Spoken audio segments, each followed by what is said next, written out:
Was it justice or murder? When Dinah was defiled, her brothers chose the blade.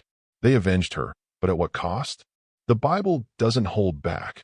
Cities burned, kings trembled, and God was called upon to stop a war. But in a moment of rage, did Jacob's sons become the very evil they hated? Let's go back to the city of Shechem. The number of circumcised males was men and children. Shechem, son of Pered, and his 6 brothers refused to listen to Shechem and Hamor, finding Jacob's proposal loathsome, which angered them greatly. On the evening of the 2nd day, they found 8 children hidden from circumcision. Shechem and Hamor sent for these children to be circumcised, but Shechem and his brothers attacked with swords. They also sought to kill Shechem, Hamor, and Dinah for this matter. They questioned why Shechem wanted to take Hebrew daughters instead of Canaanite women. They warned of consequences from the Canaanites if their actions were seen as unjust. They asked what they would say to the Canaanites if their act seemed wrong. If the inhabitants heard of this act, they would face shame among their brethren. They could not bear this burden, which their ancestors did not command. They threatened to gather their brethren and smite Jacob's family. When Hamor and Shechem heard these words, they were terrified and regretted their actions. Shechem and Hamor acknowledged the truth of Shechem's words. They claimed their actions were not out of love for Hebrews, but to fulfill their desires. They requested time to heal before retaliating against Jacob's family. Dinah heard their discussions and sent a message to Jacob. Jacob was filled with wrath upon hearing this news.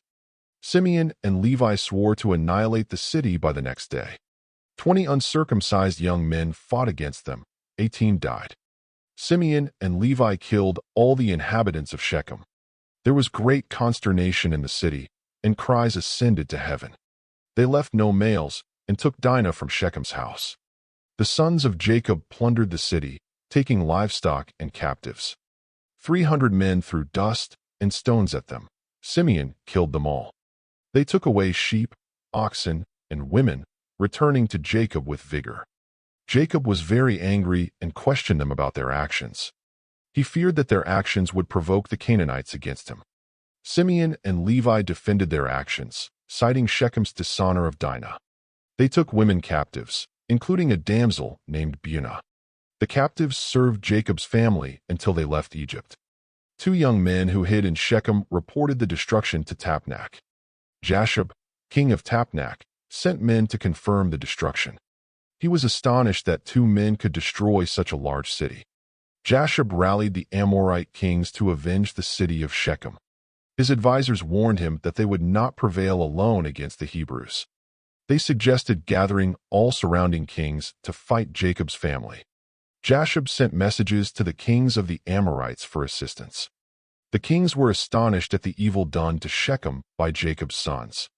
7 kings assembled with about men to fight Jacob's family.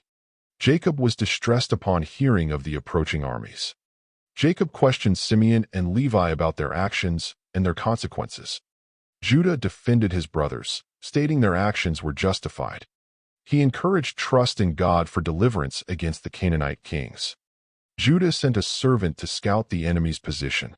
The servant reported that the enemy was numerous, like sand on the shore. Judah urged his brothers to strengthen themselves and not fear. They prepared for battle, armed with weapons of war. Jacob and his sons, totaling men, marched towards the kings. They sent a request to Isaac for prayer for protection against the Canaanites. Isaac prayed for his sons, asking God to thwart the king's counsel.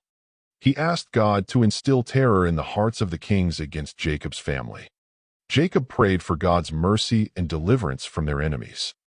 The sons of Jacob and their servants went toward these kings, trusting in God. Jacob prayed, addressing God as powerful and exalted. He acknowledged God's power to stir up and cease wars. Jacob sought acceptance for his prayer to turn the hearts of the kings. He asked God to terrify the enemy camps and deliver those who trust in him.